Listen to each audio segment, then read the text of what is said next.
근데 그때 이제 삼성전자를 딱 제가 분석을 하고 하니까 전자만한 게 없는 거예요. 그래서 삼성전자를 포트에 99% 남았습니다. 올라가는데 방산만한 게 없는 거예요. 그리고 또 따라 사요. 근데 갑자기 또 전쟁이 종식된대. 그러면 또 그런 매매를 제가 5-6번을 반복한 거예요. 그러니까 손실이 누적이 되는데 저는 가치 투자라고 이제 포장된 단순한 물타기보다는 주도주 지금 시장에서 가장 센 애들을 그냥 사면 안 돼요.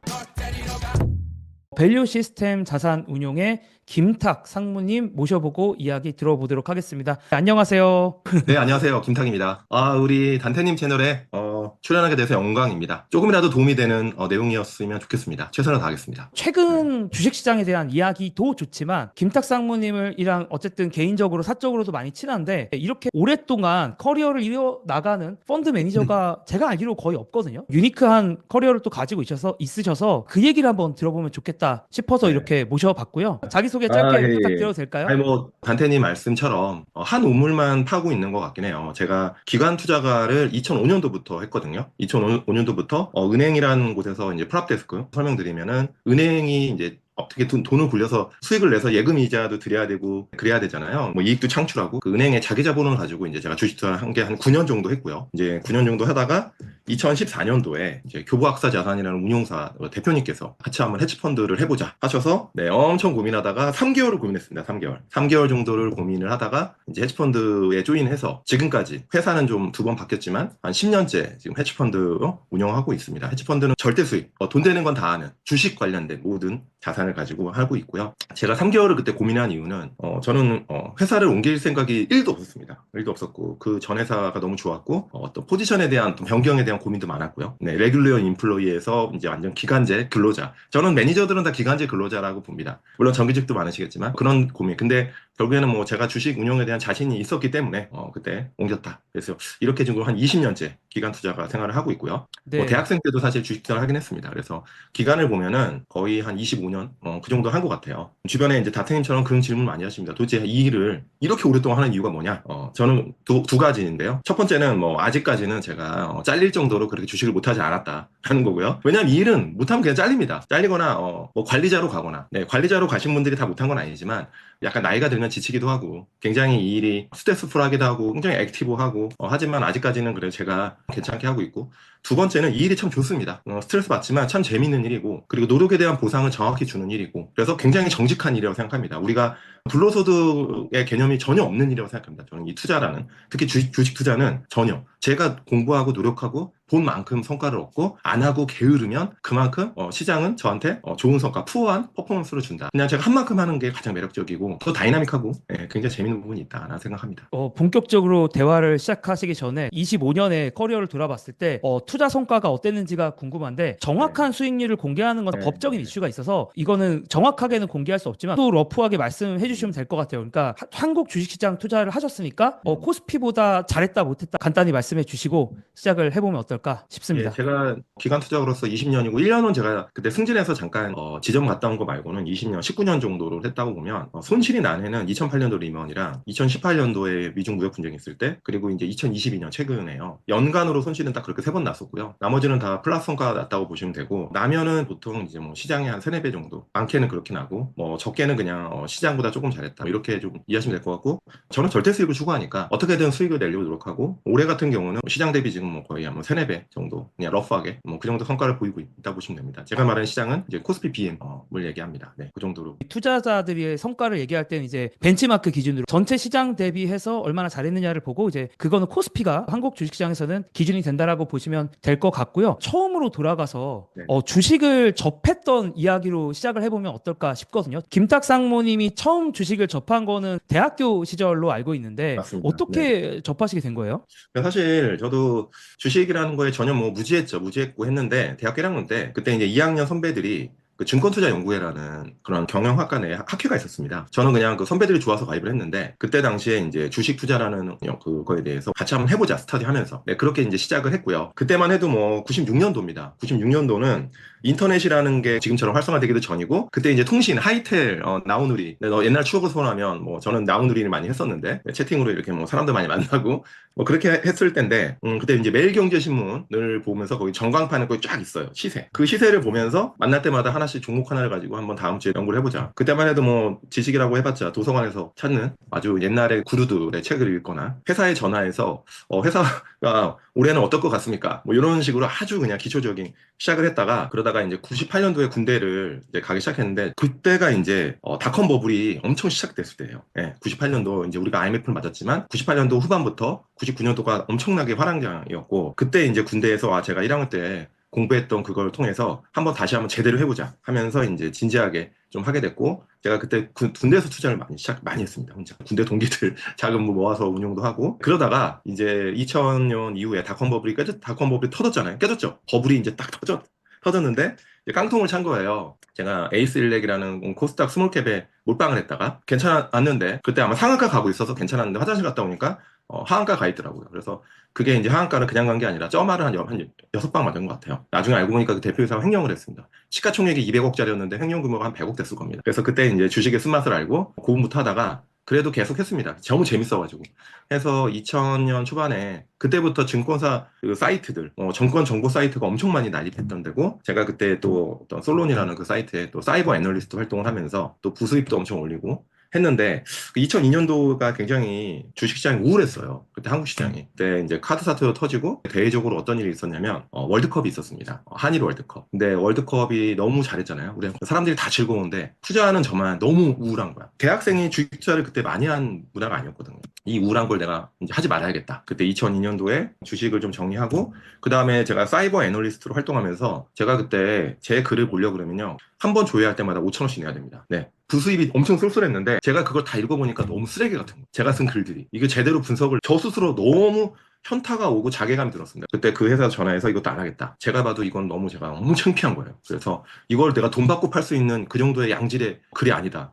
그래서 그것도 그만두고 주식을 떠나야겠다. 너무 우울하고 이거를 지친 거예요. 제가 3, 4년 동안 닷컴버블을 막 이렇게 지나면서. 그래서 이제 2003년도에 그때 사실 증권회사도 많이 붙고 운용사도 콜이 있었는데 제가 은행을 간 겁니다. 주식을 안 하려고. 은행을 가면 주식을 안 할 수 있겠구나. 그래서 은행을 가게 됐는데 은행에서 기업은행을 네, 가시게 맞습니다. 된 예. 거죠. 기업은행을 갔는데 기업은행에서 2년 제가 이제 지점 생활 막 재밌게 하고 있는데 다시 네, 딜링룸에서 오퍼가 와가지고 원래 처음에는 외환딜러였는데 제가 외환딜러는 제가 자신이 없다. 네. 그랬더니 그럼 너 주식해라. 그래서 2005년도부터 다시 기관 투자가가 된 겁니다. 그렇게 좀 몇 년을 이렇게 좀 짧게 말씀드렸네요. 아, 그래서 기업은행 들어가신 거는 그냥 난 주식은 별로다. 그냥 다시는 안 이 할래. 시장 다시는. 네. 다시는 안 할래 했는데 또 그 마음 바꾸신 게 재밌긴 하네요. 상무님의 백그라운드 때문에 그게 네. 온 건가요? 아니요. 사실 이제 은행 직원들 엄청 네. 많잖아요. 저는 제가 레주메에 제가 주식 투자했다는 얘기를 한 문장도 안 적었습니다. 한 단어도. 오. 제가 주식 투자 한다는 거를 아무도 몰랐어요. 왜냐하면 저한테는 흑역사 같은 거였거든요. 너무 힘들었고 제 지인들 자금도 제가 말아먹고 나중에 다 보상했지만 그래서 나는 진짜 이거는 나한테 흑역사인데 그냥 외환 딜러로 원래는 발탁이 된 거죠. 제가 제 얘기를 하긴 그렇지만 그 은행에서 외환 딜러로 발탁을 했다는 거는 나름 은행에서 좀 잘 봤다. 저를. 왜냐하면 그때 이제 은행에서 가장 좀 잘 나간다고 하는 분들이 외환 딜러였던 걸로 기억을 해요. 지금은 잘 모르겠지만. 그래서 근데 이제 하루 했거든요. 하루. 조금 저한테는 좀 안 맞는 것 같다. 그래서 다 지정을 해달라고 했습니다. 근데 안 된다. 그래서 주식 투자를 한번 해봐라. 그렇게 시작된 겁니다. 기관 투자가. 이렇게 해가지고 제가 기관 투자의 길로 다시 우여곡절 끝에 기관 투자의 길로 그때부터 2005년도부터 들어간 것 같습니다. 네. 기관 투자자로 첫 발을 내딛었는데 다시 돌아온 주식시장은 그때가 혹시 2005년도인 거죠? 네, 그때가 네, 네. 정말 저는 어땠어요? 약간 럭키했던 것 같습니다. 2005년도 장이 너무 좋았어요. 물반 고기반. 지금 최근에 뭐 증권주가 좋긴 한데 그때는 뭐 증권주가 뭐 두세 배씩 가고 엄청나게 제약주도 좋았고. 그래서 제가 운이 좋게 또 좋은 장에 걸렸고 또 나름 예전에 했던 기억을 되살려서 했고 마지막으로 진짜 열심히 했습니다. 왜냐하면 예전에 그 깡통을 2번 제가 쳤는데 그 똑같은 결과를 반복하면 안 된다고 생각했고 제 돈이 아니고 또 은행의 자기 자본이잖아요. 어떻게든 이 돈을 불려야겠다. 네, 그래서 했는데 성과가 좀 많이 좋았습니다. 원래는 1년만 하고 지점을 가기로 했는데 성과가 좋으니까 계속해라고 하면서 제가 2005년도 2014년까지 중간에 이제 제가 과장 승진해서 2009년도에 잠깐 지점 갔다 온 거 말고는 쭉 주식만 했던 겁니다. 에피소드 중에 뭐 좀 기억나시는 게 있으세요? 나는 주식 투자 때문에 이런 짓도 해봤다. 뭐 그러니까 이런 게 있을까요? 주말에 그때가 주 5일제가 시작될 때예요. 은행이 2004년부터 시작했고 저는 주말에 단 한 주도 빼지 않고 매일 도서관을 갔습니다. 아니면 회사를 가거나 하루 종일 아침에 9시에 가서 밤 10시에 왔습니다. 왜냐하면 제가 기업들에 대한 업데이트를 그렇게 하지 않으면 할 수가 없는 거예요. 그래서 제가 사는 종목은 최소한 제가 이 재무제표는 씹어 먹어야겠다. 그리고 내가 이 종목 왜 샀는지 누가 나한테, 그때는 이제 제가 어린 나이였잖아요. 20대니까. 20대 후반의 나이에 윗사람들이 야, 타가 너 이 종목 왜 샀어? 라고 물어봤을 때 막힘이 있는 게 너무 싫은 거예요. 그때는 종목 공부를 일주일에 한 10개씩. 10개를 하다 보면 10시간 걸립니다. 하루에 1시간 해도. 근데 그렇게 해도 그게 제거가 안 돼요. 그때만 해도 뭐 정보가 지금처럼 많을 때가 아닙니다. 지금처럼 뭐 텔레그램 활성화돼 있고 뭐 FM 가이드가 이렇게 활성화돼서 증권사 보고서를 쉽게 볼 수 있는 때도 아니고, 그때는 증권사랑 제가 거래를 해야 하드카피로 증권사 보고서를 받을 때고요. 굉장히 증권사 정보를 갖기가 어려웠습니다. 애널리스트 정보로 취하기가. 그러다 보니까 시간도 많이 걸리고 아무래도 시행착오도 많이 걸리고 공시 보는데도 많이 걸리는 거죠. 그래서 그렇게 하다 보니까 하루 정도는 풀리 하루 종일 하지 않으면 따라갈 수가 없는 거예요. 근데 정말 재밌게 했어요. 제가 그때 우리 학교 영구 도서관증을 받아가지고, 제가 우리 학교에 아주 소액이지만 기부를 했거든요. 저한테 고맙게, 아주 소액입니다. 아주 소액인데 영구 도서관 출입증을 주는 거예요. 그래서 그게 있으니까 또 써먹어야 될 것 같은 거예요. 그래서 마침 근데 집이 저희 학교랑 또 가깝게 됐습니다. 우리가. 그래서 주말마다 제가 토요일 날 아침에 갔다가 밤에 갔죠. 학교 도서관에서 학식 먹으면서. 근데 지금 생각하면 그 열정은 대단했던 것 같아요. 저 스스로 되게 뿌듯합니다. 근데 그게 성과로 연결이 되더라고요. 그 기업은행 시절에 가장 좀 유명했던 일화 중에 하나가 삼성전자 몰빵 요런 네네네네. 또 기사가 있는데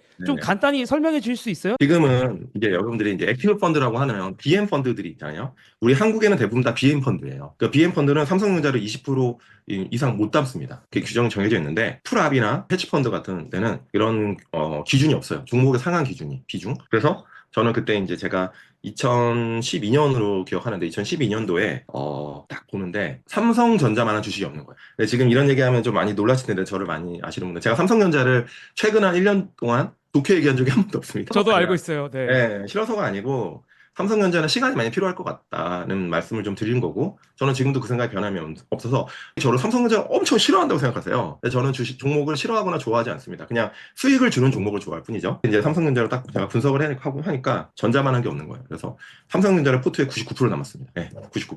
1%는 왜 남겨놨냐면 1%는 그냥 예의상 뭔가 현금이 있어야겠다. 그 상반기를 가는데 삼성전자도 빠지는 날이 막 빠지면 4, 5% 빠져요. 그러면 전자가 4, 5% 빠지면, 제가 그때 주식 비중이 정말 많을 텐데 우리 딜링룸 전체 손이 흔들리는 거예요. 네. 그래서 제가 우리 딜링룸을 당시에 소개하면 주식, 채권, 뭐 FX 외환, 뭐 다 있잖아요. 뭐 파생, 그 합쳐서 제가 운용 규모가 크니까 삼성전자가 하루에 한 3, 4% 빠지면 우리 전체 그 딜링룸의 손이 흔들리니까, 그때 이제 부장님이 걱정을 하시죠. 삼성전자 비중 너무 많은 거 아니냐. 투자를 결정하신 것도 신기한데 조직 내에서 그 행동이 받아들여진 게 사실 좀 신기하긴 해요. 네, 좀 되게 비화가 있을까요? 엄청 중요한 질문이신데요. 제가 이제 딜링룸에 그때 이제 뭐 펀드 매니저지만, 프람 매니저지만 그 전에 은행원이자 직원 아닙니까? 의사결정권을 갖고 있는 윗분들을 설득할 수 없다고 하면 주식 운용을 자유롭게 할 수 없습니다. 그래서 저는 삼성전자를 이렇게 많은 비중을 담아야 되는 이유에 대해서 저 혼자 레포팅을 엄청 하고 그 로직을 엄청 그 윗분들한테 설득을 했고요. 두 번째는 그 제가 리스크 관리 방안까지 컨티뉴어스 플랜이라고 그래요. 그것까지 다 만들어서 그거 다 결제되고 통과된 겁니다. 그럼에도 불구하고 주가가 빠지면 이분들 걱정을 하시죠. 네, 걱정을 하시지만 걱정할 때마다 항상 저는 먼저 갑니다. 자, 전자가 오늘 딱 봐도 오늘 좀 급락할 것 같아요. 느낌이 있어. 이미 빠지고 있어. 그럼 오전에 윗분들이 부르기 전에, 그러니까 저는 이게 약간 직장 생활의 노하우 같은 건데요. 저는 선제적으로 대응해야 된다. 윗분이 어떤 사건을 위해서, 상사가 어떤 사건을 위해서 불편한 마음이 있어. 그리고 내가 뭔가 잘못을 했어. 그러면 먼저 가서 내가 왜 이렇게 한 이유에 대해 설명하고 대응 방안, 그리고 전략, 그다음에 이 실수를 바로잡을 수 있는 나름의 시나리오를 딱 만들어 갖고 가면, 윗분들이 화가 이렇게 100이 났다고 하면 50% 줄고요. 선제적으로 대응한다는 거는 본인 스스로가 옵션이 많아집니다. 그래서 이렇게 대응했는데 이 사람이 이건 아니야. 그럼 다시 만들 시간이 있는데, 제가 막 기다리다가 내가 뭐 잘못했어. 뭐 기다리다가 윗분이 불러서 가면 윗분이 하라는 대로만 해야 돼요. 왜냐하면 이 상사가 불렀을 때는 상사가 뭔가 이유가 있기 때문에 부른 거잖아요. 이 방식대로 해. 근데 내가 먼저 가면 내 방식대로 끝까지 할 수 있습니다. 그래서 저는 항상 선제적으로 그 위에 딜링룸 헤드분, 부장님과 커뮤니케이션을 엄청 했습니다. 그리고 설득했고요. 그리고 이런 식으로 운영하면서 결국에는 전자 하나로 제가 그해 성과를 끝내버렸죠. 달성을 다 해버렸죠. 그때 아마 부장님이 엄청 좋아하셨던 기억 아직도 납니다. 이게 모든 일은 커뮤니케이션이 중요하다고 생각합니다. 그래서 여러분이 개인 투자를 하실 분들은 뭐 커뮤니케이션 안 해도 되죠. 그죠? 내 거니까. 근데 만약에 직장에 계시거나 아니면 저 같은 뭐 매니저다, 그 후배 매니저들이 이 영상을 보고 계시다고 하면, 여러분들이 아무리 능력 있고 뛰어나도 그 과정이 굴곡은 있습니다. 그 굴곡에서 꼭 이 본부장과 그다음에 대표님과의 커뮤니케이션 역량을 키워야 됩니다. 그거는 나아가서 고객과의 커뮤니케이션 할 때도 굉장히 도움이 많이 됩니다. 고객이 여러분들한테 자금을 맡기잖아요. 그러면 여러분들이 매년 100%씩 내고 절대 손실 안 보고 그러면 아무 상관이 없지만 운용은 이렇게 굴곡이 있어요. 그 이 굴곡, 이 밑에 이 바텀 라인에 있을 때 고객은 기본적으로 화가 나죠. 내 자산 피 같은 돈이 날아가니까. 근데 그때 고객을 안심시켜주고 내가 안 좋을 때 대응 방안이 있고 분명히 충분히 메이크업 할 수 있다는 거를 아주 자세하고 디테일하게 설명할 수 있다고 하면 제가 볼 땐 고객이 자금을 빼거나 노여움도 많이 내려가겠죠. 근데 저는 그거를 프랍할 때, 그 기업은행에서 그 윗분들을 설득할 때 많이 배웠던 것 같아요. 그게 지금 운용사 나와서 저도 지금 고객에게 자금을 운용하고 있는 매니저로서 고객들의 커뮤니케이션에 굉장히 많이 도움이 되고 만약에 저도 안 좋은 구간이 있잖아요. 고객들이 그때 상당히 안심이 되고 고객이 안심이 돼야 저도 운용을 편하게 할 수 있거든요. 그래서 그런 능력을 키운다고 하면 굉장히 훌륭한 매니저가 되지 않을까라는 생각합니다. 이제 또 다음 커리어 은행에서 인정받는 상황에서 놀라운 이직을 하셨어요. 교보학사 자산운용으로 이제 이직을 네네. 하셨잖아요. 혹시 그 이직과 관련된 비하인드를 들어볼 수 네, 있을까요? 기업은행이라는 그 조직을 너무 좋아했고요. 너무 감사한 마음이 커서 이직할 생각이 1도 없었습니다. 그동안도 꾸준히 많은 오퍼가 있었습니다. 그 여의도 운용업계에서. 근데 여기서 계속 나는 끝까지 잘 해야겠다라는 생각을 했는데 교부학사 자산의 그때 당시 대표님께서 외국에서 오래 생활하시고 매니저 생활하신 분이에요. 굉장히 열정적이시더라고요. 한번 나랑 헤지펀드 한번 해보자 딱 해서 전 처음에 이제 고사를 하고 막 그랬는데 진짜 여러 번 찾아오셨습니다. 여러 번 찾아오셨고 한 조직의 대표라는 포지션을 갖고 계신 분이 그렇게 직원 한 명을 뽑으려고 그렇게 여러 번 찾아오시는 그런 열정이면 한번 이분을 믿고 한번 해봐도 되겠다는 생각이 들어서 이직을 결정하게 됐고요. 제가 어차피 주식이라는 일을 할 텐데 운용을 한번 여의도에서 해보겠다라는 생각으로 이직을 하게 됐죠. 그럼 14년에 이제 교보학사를 가셔서는 좀 어땠어요? 완전 다른 조직에 가니까 적응하기도 쉽지 않을 수도 네, 있는데 네, 맞습니다. 너무 다른 조직이었고요. 운용사라는 곳은. 그리고 이제 신분이 이제 계약직, 기간직 근로자로 바뀌니까 내가 1년만 못해도 난 집에 가야겠구나. 그 생각도 하면서. 근데 이제 뭐 저는 제 운용에 좀 자신이 있었어요. 있었고. 다행히 성과가 잘 나서 그때 당시에 제가 맡은 펀드가 200억 정도였습니다. 근데 그거를 불과 2년 만에 제가 3천억까지 올렸고요. 헤지펀드가 그때 3천억 정도 규모면 여러분들이 약간 감이 없으실 수도 있는데요. 뭐 요새는 뭐 ETF 조 단위가 많지만 업계에서 거의 탑티어라고 보시면 됩니다. 그 정도로 많은 고객들이 감사하게 저한테 자금을 많이 또 맡겨주셨고, 뭐 저는 그렇게 나름의 성공 스토리를 한번 썼던 것 같습니다. 우리가 이제 저 같은 헤지펀드가 있고, 그러니까 롱 온리 펀드가 있는데요. 그러니까 롱 온리 펀드와 헤지펀드의 차이는 제가 운영한 헤지펀드는 시장이 어떻든 무조건 플러스 성과를 내야 되는 그런 전략을 갖고 있고 해서 운용 보수가 꽤 높습니다. 여러분들이 그냥 가입하는 액티브 펀드들에 비교하면 정확히 얼마라고 말씀드리기 뭐하지만 4배 정도 되고요. 평가 보수까지 있는 그런 펀드라서 실제 보수는 거의 한 8배 이렇게 된다고 보시면 됩니다. 8배에서 10배까지. 근데 자금이 굉장히 모으기가 쉽지가 않아요. 기관 자금만 받았거든요. 개인 자금은 안 받고 그러다 보니까 좀 제약이 있었지만 저는 나름 굉장히 의미 있게 자금을 모았고 굉장히 뭐 성과도 좀 그때 잘 났고 굉장히 즐겁게 했던 기억이 있습니다. 교부학사에서. 네. 혹시 교보학사에 계시면서는 기억에 남는 투자나 이런 게 좀 있을까요? 그때 제가 2014-15년대 연도에 화장품 회사들 탐방을 진짜 많이 갔어요. 화장품 회사들. 지금도 화장품이 좋지만 그때 아모레퍼시픽이 주가가 거의 뭐 7, 8배 갔는데 회사가 갈 때마다 변하고 있는 거예요. 그때 중국에서의 어떤 디맨드, 그리고 면세점, LG생활건강의 면세점에서 어떤 디맨드가 그때마다 엄청 가슴이 떨렸던 기억이 있습니다. 그래서 제가 이제 광화문에 그때 교부학사 자산이 있었는데 LG생활건강이 또 광화문에 있어요. 그래서 제가 한 달에 한두 번씩 가면서 회사가 이렇게까지 중국의 익스포저가 좋아지고 중국 사람들의 디맨드가 이렇게 좋아진 거 보고 가슴이 뛰었던 기억이 있고 아무래도 알지생건으로 성과가 많이 났던 기억이 있습니다. 자, 그러면은 이제 교보학사에 또 계셨다가 유진자산운용으로 이제 이직을 또 하셨잖아요. 어떻게 또 이직을 하셨던 거예요? 제가 유진자산운용도 그때 당시 대표님께서 굉장히 오랫동안 저와 한번 일을 해보자고 연락을 주셨는데 저도 이제 뭐 교박사 자산 제가 뽑은 매니저들도 많고 해서 고민하다가 한 번 또 변화를 줘야겠다 해서 이제 유진자산 가서 했고 너무 즐겁게 했고요. 제가 또 직책이 이제 나이가 있다 보니까 계속 올라가고 실제로 내가 필드에서 뛸 수 있는 그런 환경이 지금 밸류시스템 자산이 조금 더 적합하다라는 생각을 해서 한번 마지막으로 야생의 느낌으로 여기 와서 지금 굉장히 좀 즐겁게 운용을 하고 있습니다. 확실히 이제 한 유진자산운용 요 정도 이제 들어가실 때쯤 되면은 직원들 관리도 좀 해야 되고 그때 저 밑에 같이 일하는 팀원들이 한 11명? 11명이 다 이해관계도 다르고 제가 또 헤지펀드만 관리하는 게 아니고 또 뭐 액티브 펀드도 관리하고 인덱스 펀드도 관리하고 뭐 그러다 보니까 약간 좀 저 에너지도 분산되고 저한테 자금을 맡긴 고객분들한테 이게 정말 제가 집중할 수 있는 환경이 맞나 저 혼자 이런 고민한 거죠. 윤자산 운용은 너무 좋은 환경을 저한테 주셨고, 저한테 많은 권한도 주셨고 즐거웠는데, 그러니까 제가 스스로가 야생적으로 하고 싶다. 헤지펀드 운용만 집중해서 저의 실력을 다시 한번 테스트 받고 싶다라는 생각이 강했던 것 같아요. 그리고 밸류신 자산에서 저한테 좀 좋은 조건들을 좀 제시를 하셨고, 네, 그러다 보니까 여기서 또 이렇게 작년에 조인해서 운용하고 있는데, 다행히 제가 한 선택이 틀리지 않았다. 그 지금까지는 생각하고 있습니다. 제 동기들, 그러니까 저와 비슷한 연배의 그 매니저들은 아마 대부분 주식 본부장님 아니면 CIO, 관리자가 많고요. 저처럼 현재 현업에서 정말 고객과 스킨십하고 운영을 이렇게 매일 하는 매니저는 별로 없는 걸로 알고 있습니다. 다들 그런 얘기 합니다. 이거 언제까지 너 일할 수 있을 것 같니? 너 언제까지 할래? 나이 이제 50 넘어가지고, 야, 너무 지치지 않냐? 힘들다. 동의합니다. 동의하는데, 저는 힘든 거는 인정해요. 힘들고 에너지 많이 들고 인정하지만 재밌습니다. 재밌고 재밌을 때까지는 계속 할 생각이고요. 그리고 두 번째, 재미만 있으면 안 되잖아요. 성과를 내야 되는 거 아닙니까? 성과를 내지 않으면 어떠한 고객이 저한테 자금을 맡기겠습니까? 자금이 없는 매니저는 매니저가 아니죠. 어느 누구도 그 매니저한테 자금을 맡기려고 하지 않는데 나 혼자 나는 주식 운영할 거야.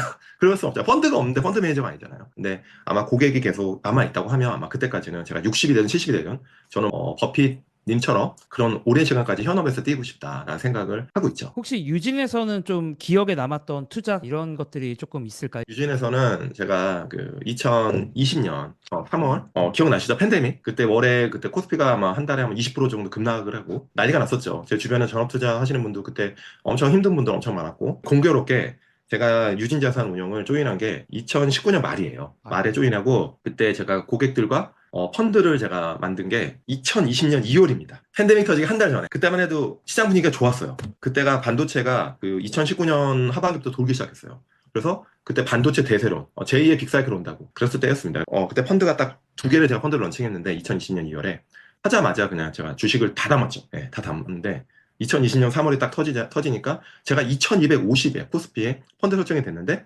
1400까지 빠졌잖아요. 근데 제가 그 달에 플러스 성과가 났습니다. 네. 어, 네, 주식이 100 다 들고 있었는데.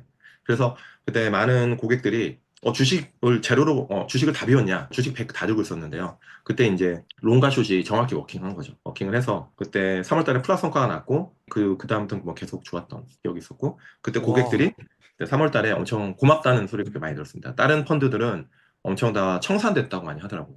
왜냐하면 기관 고객들은 그냥 기계적으로 어느 정도의 손실이 나면 무조건 청산을 해야 되거든요. 정리. 네, 그래서 마이너스를 의외로 많이 봤습니다. 그때 기관들이. 그때가 좀 기억이 많이 나네요. 2020년 3월에 플러스는 네. 진짜 좀 인상 깊긴 하네요. 와. 네, 그때 아마 헤지펀드가 그때 당시에 제 피어들이 같은 경쟁사들이 엄청 많았는데 3월 달에 플러스 성과 난 하우스는 거의 없었던 걸로 알고 있습니다. 롱숏을 또 잘 하시고 3월에 네, 성과가 나셨구나. 그게 네. 놀랍네요. 저는 마음고생한 에피소드를 말씀하실 거라고 기대하고 있었는데, 그 이후에 밸류 시스템 자산운용으로 넘어와서는 좀 어떠세요? 조인한 지는 1년 됐고요. 아, 펀드가 나온 거는 이제 작년 7월 달에 나왔으니까 이제 아직은 한 10개월 정도 된 거고 작년 7월에 펀드도 2,800에 설정이 됐습니다. 코스피가. 네, 기억나시겠지만 작년 여름에 장이 엄청 좋았습니다.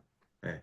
그래서 2,800에 펀드 설정되고 근데 이제 제가 또 설정되자마자 갑자기 시장이 굉장히 안 좋아지고 8월 달에 뭐 경기 침체론 나오면서 하루에 10% 빠진 날도 있었잖아요. 작년 단테님이 기억나시겠지만 작년 8월 5일인가 그때 코스피 하루에 10% 빠졌습니다. 저는 그때도 잘 선방했고 계엄도 있었고 2200까지 코스피에 빠진 걸로 알고 있는데 근데 다행히 펀드가 잘 순항을 했고 잘 돼서 지금은 뭐 고객분들이 고맙다라는 표현을 하시는 것 같아요. 네. 저는 그 매매를 많이 하는 거 별로 안 좋아합니다. 뭐 매매를 많이 한다는 거는 자신이 없을 때 하는 거고요. 제가 작년에 저도 이제 유튜브를 하고 있는데 거기에 제가 4월, 5월부터 조선 섹터에 대해서 공부를 그때 이제 밸류 시스템 오자마자 공부를 시작한 게 그 섹터고 일단 해야 될 것 같더라고요. 근데 그때 마침 펀드가 아직 없었기 때문에 더 뎁스하게 왜냐하면 시장 모니터링 안 해도 되니까 뎁스하게 봤는데 제가 2006년, 7년도에 조선 섹터로 굉장히 성과를 많이 냈었어요. 기업은행 풀업할 때. 근데 제가 그 뒤로 조선 섹터를 본 적이 없습니다. 2011년도에 잠깐 봤죠. 그때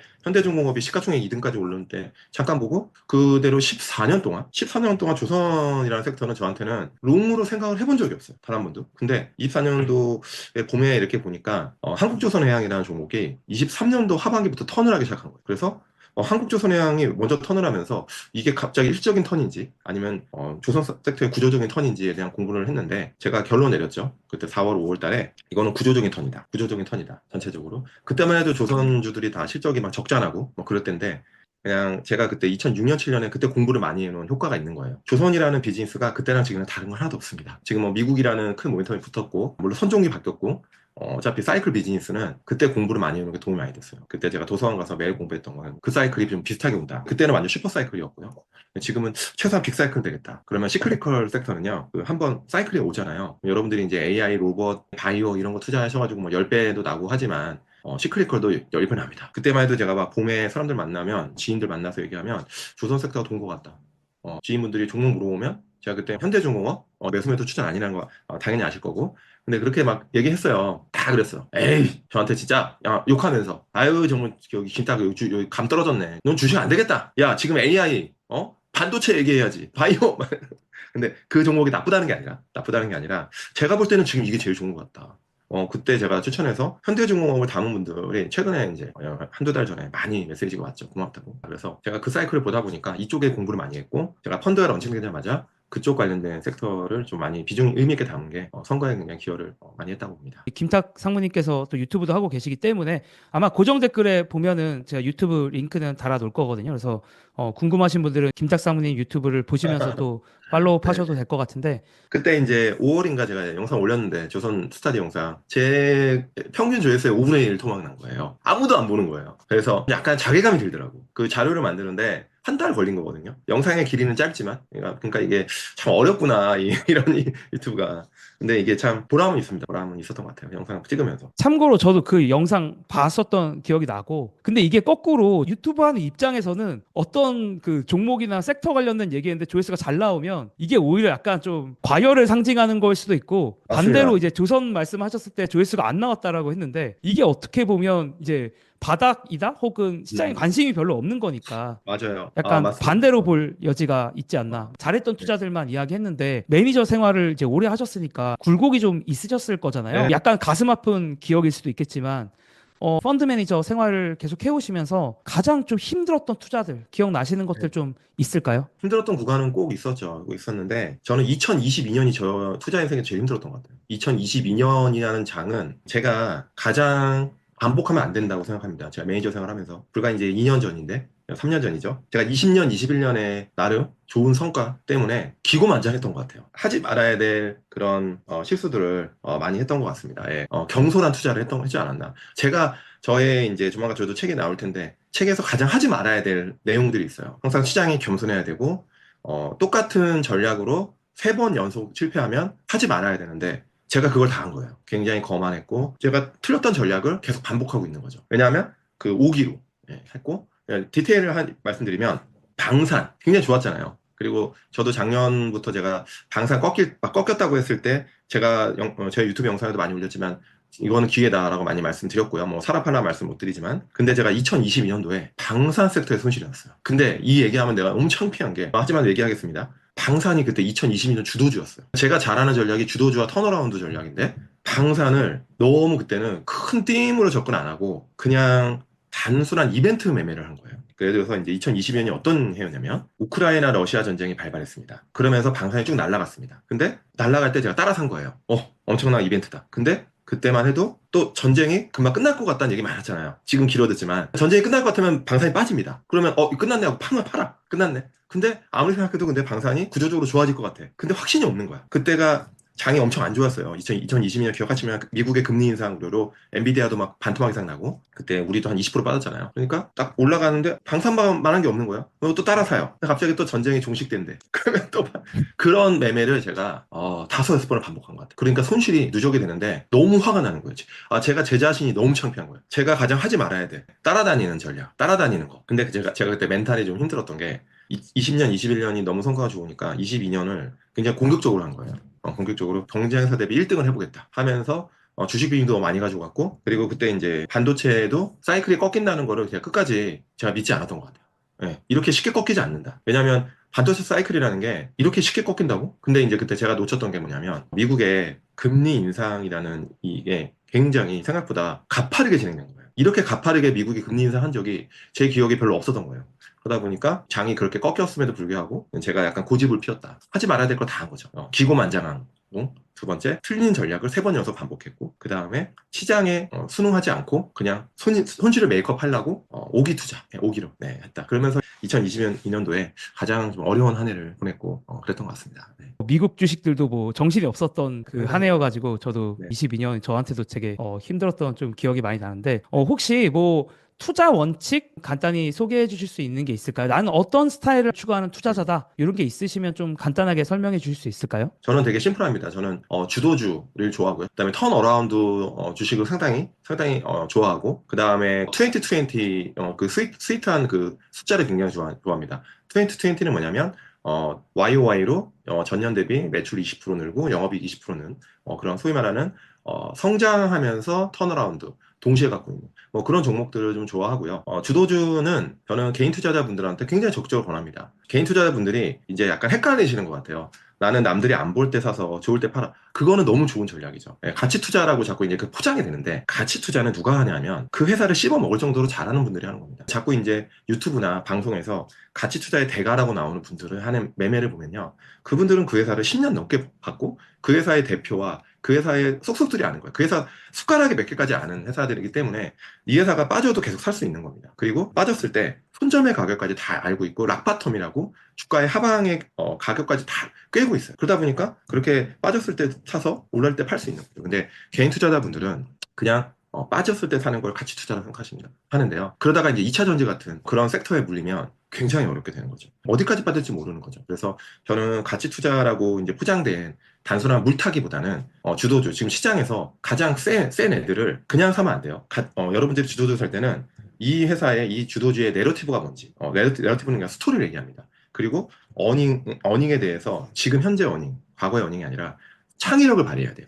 이 회사가 2년, 3년, 5년 후에 얼마나 어닝이 올라갈 수 있을까? 그 기업의 가치는. 내러티브와 어닝의 함수입니다. 그래서 주도주들이라고 하면 보통 내러티브와 어닝이 둘 다 붙는 거예요. 그래서 그런 주도주 쪽에 여러분들 포지션이 좀 있었으면 좋겠고, 그리고 이거는 빠지면 어떡하지? 주도주가 어려운 건 주가가 많이 올라와 있죠. 올라와 있는데 여러분들 주도주는요.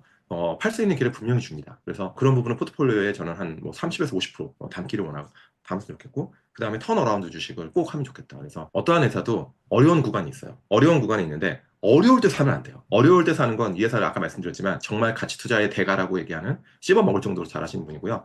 어려웠다가 좋아질 때가 있습니다. 충분히 기회를 줍니다. 그래서 예를 들면 이제 뭐 휴젤이라는 회사를 제가 예를 들면 휴젤이 분기 어닝이 막 들쭉날쭉했어요 한동안. 그리고 주가도 막 40% 빠지고. 근데 휴젤이 갑자기 딱 그때 24년 초인가? 정확히 기억 안 나는데 어닝이 턴합니다 갑자기. 23년도 하반기인가?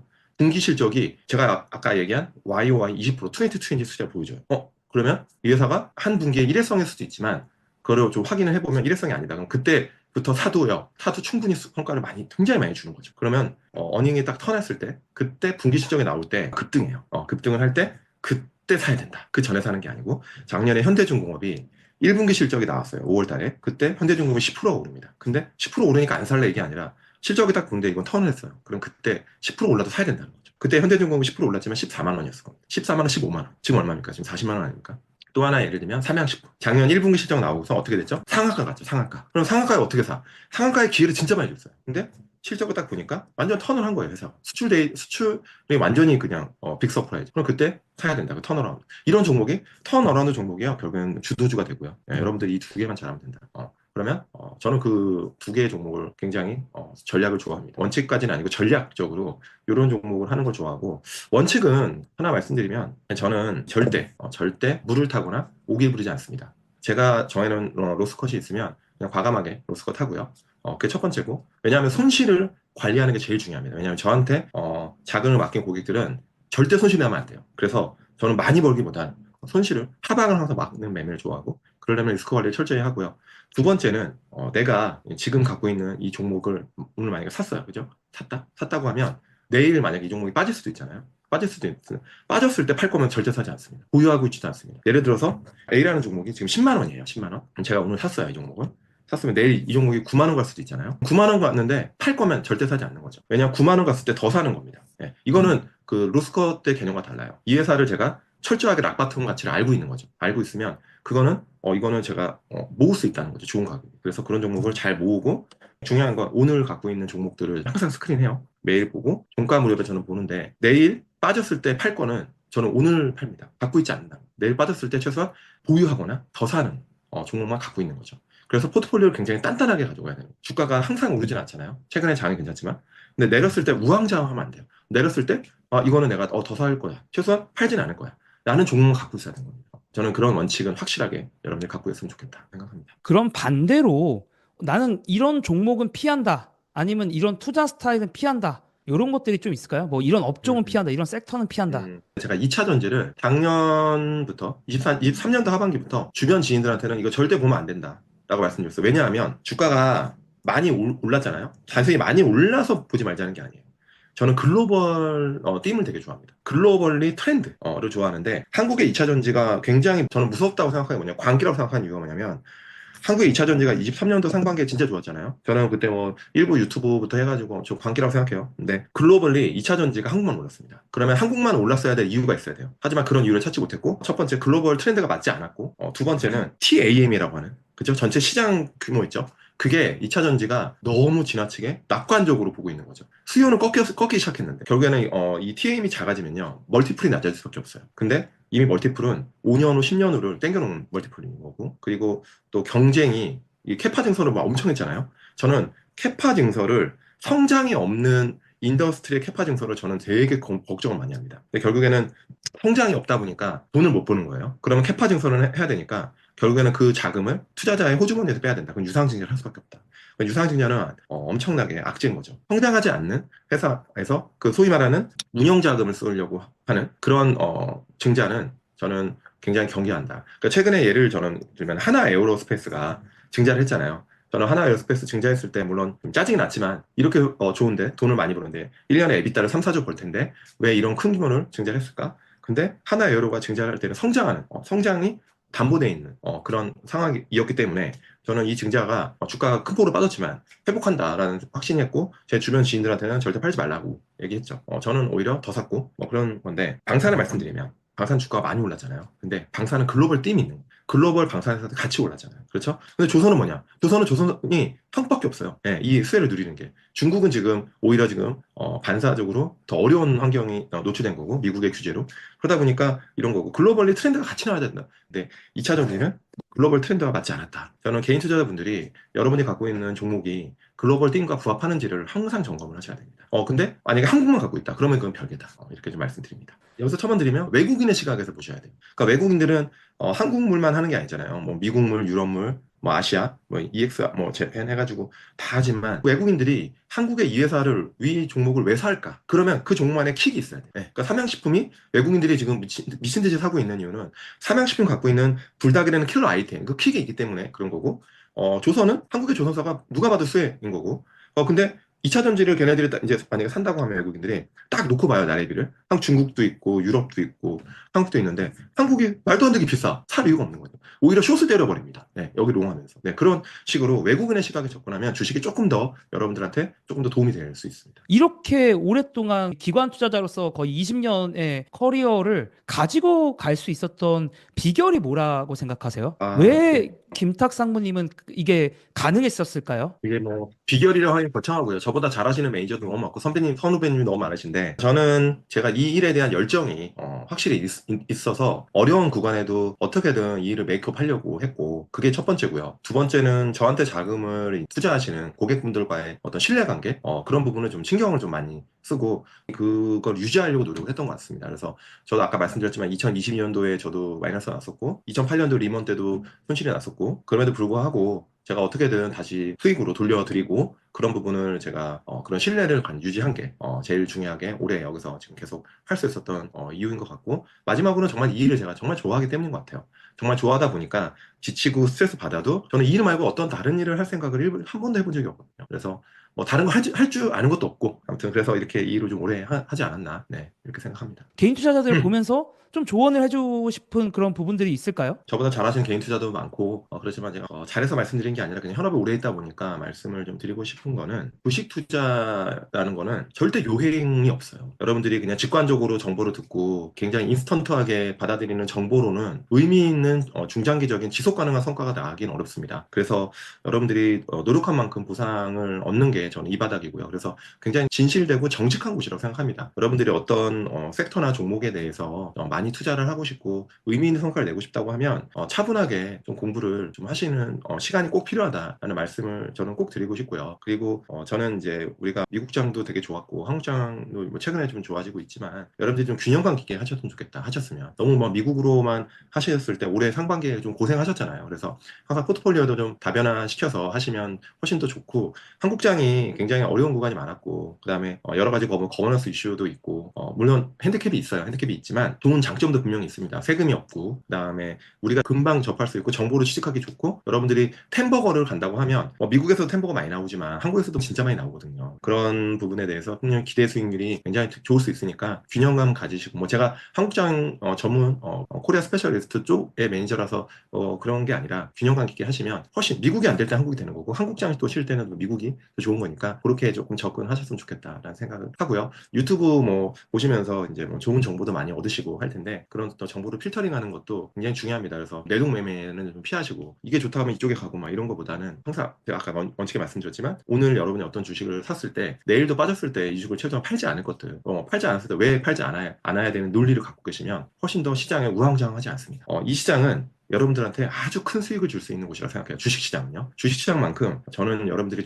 중장기로 재테크를 할 수 있는 투자 방법은 별로 없다고 생각합니다. 그리고 이 일을 한번 해놓으면요, 여러분들이 나이를 얼마나 먹더라도 점점 쌓여서 아주 그 좋은 투자 수단이 됩니다. 제가 잘한다고 말씀드리는 게 아니고 저도 그런 시행착오를 겪어봤기 때문에 그런 부분에서 조금만 신중하게 매매하시면요, 주식시장은 너무 좋은 재테크 수단입니다. 저 너무 공감 가는 게, 제가 사실 국내 주식이랑 해외 주식을 동시에 하고 있거든요. 이제 제가 유튜브에서는 국내 주식을 얘기를 거의 안 하기 때문에 국내 주식 투자 안 하나 사람들이 이렇게 생각하는데, 김탁 상무님은 이제 저랑 대화를 그래도 좀 해보셔서 아시겠지만 제가 국내 주식 얘기도 이제 가끔 하잖아요. 그래서 네네. 국내 주식도 투자를 저도 많이 하고 있고, 말씀하신 부분들이 너무 공감이 돼가지고, 왜냐면 그 4월에 이제 해외 주식 쪽이 엄청 힘들었는데 그때는 또 국내 주식이 있으니까 멘탈을 제가 네. 붙잡을 수가 있더라고요. 그래서 네. 방금 말씀하신 부분들 저도 너무 공감이 되고, 그래서 저는 뭐 국내 주식 해외 주식 가리지 않고 제가 그냥 좋다고 생각하면 그냥 막 다 투자를 하는 뭐 그런 편이라서 좀 공감이 갔고, 저도 그래서 국내 주식을 이제 공부하면서 팔로우하고 있는 유튜브는 사실 거의 몇 개 안 되는데 그 중에 하나가 이제 김탁 상무님 채널이거든요. 그러니까 제가 원하는 것만 이제 싹싹 있는 경우가 너무 많아가지고, 뭐 너무 길지도 않고 딱 짧고 굵게 하시잖아요. 보통 자주 말씀하시는 섹터들도 저랑 되게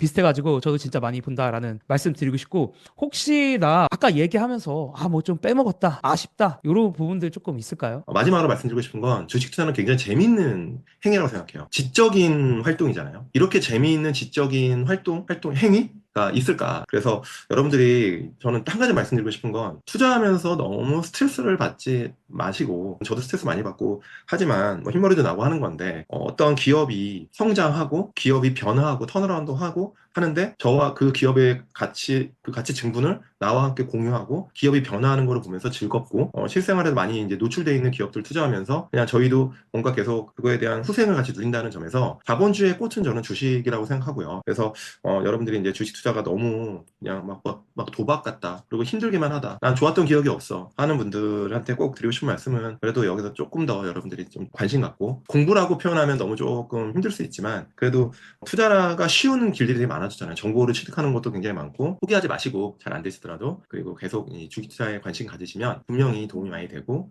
여러분들의 자녀나, 저는 한국이 조금 더 이제 주식 투자 같은 어떤 그런 부분에 대한 교육도 좀 있었으면 좋겠고, 이런 생각이 들어요. 우리가 어렸을 때 공부할 때 주식이라는 거에 대해서 학교에서 단 한 번도 가르쳐 준 적이 없잖아요. 금융이라는 곳의 시장에 대해서. 근데 사실 금융시장과 주식시장은 굉장히 중요한 시장이잖아요. 자본주의 한에서. 우리가 또 재테크하고 재산을 증식하는 데 있어서. 그래서 그런 부분에 있어서 교육하고 좀 그런 것도 조금, 뭐 공교육에 계신 분들, 뭐 공무원분들 계신다고 하면, 우리가 금융 선진국을 만든다는 게 그냥 말로만 하는 게 아니라 실제로 커리큘럼화 시키고, 많은 지금 뭐 중학교, 고등학교 학생들부터 막 돈을 번다는 개념보다 본인들이 좋아하는 어떤 뭐 쌈지 엔터 같이 어렸을 때부터 나 이 캐릭터 너무 좋은데 그러면 쌈지 엔터라는 주식이라는 걸 한번 사보고, 예를 들어서 우리가 뭐 케이팝을 좋아한다고 하면 엔터 주식도 한번 사보고, 난 불닭을 좋아해 그럼 삼양식품도 사보고, 그런 식으로 조금 이게 외연을 확대한다고 하면 주식투자를 하면서 여러분들이 부를 증식하는 생각하는 게 국가 경제에도 이바지하고 개인적으로 너무 좋은 거예요. 그래서 우리가 주식 투자를 터부시하는 문화를 좀 바꾸고 그다음에 정부나 공교육에서 저는 이런 어떤 투자나 교육 같은 거를 좀 활성화됐으면 좋겠다라는 바람을 꼭 한번 말씀드리고 싶습니다. 오늘 정말 바쁘실 텐데 정말 오늘 수고 많으셨고 이 정도로 오늘은 마무리해 볼까 합니다. 저도 또 개인적으로 앞으로는 해외 주식, 국내 주식 가리지 않고 좀 더 많이 다뤄보는 거를 생각을 계속 하고는 있는데 그런 네네네. 모습 좀 보여드리도록 할 것 같고요. 또 그때 또 김탁 상무님이랑 또 함께하면 좋을 것 같습니다. 그러니까 저도 이제 채널에서 종목 얘기도 하고 제 채널에서 막 하는데 그러니까 저는 유튜브 하면서 원칙은 있어요. 원칙이 뭐냐면 좋을 때만 얘기하지 말자. 안 좋을 때도 얘기하자. 그래서 그냥 안 좋을 때도 왜 안 좋은지 그리고 저도 뭐 이렇게 여러 가지 시행착오도 있고 하니까 그러려고 노력합니다. 제가 추천하는 건 아니지만 제가 사라팔라 말씀은 안 드리지만 그래도 제가 언급한 섹터나 종목이 많이 변동성이 있다고 하면 어떻게든 뭐 제가 그런 부분에서 팔로잉하고 이유에 대해서 말씀드리고 뭐 그렇게 좀 하려고 하고 있습니다. 오늘 너무 즐겁고 영광이었습니다. 이 정도로 마무리해 보도록 네. 하겠습니다. 네, 정말 수고 많으셨고요. 네, 감사합니다.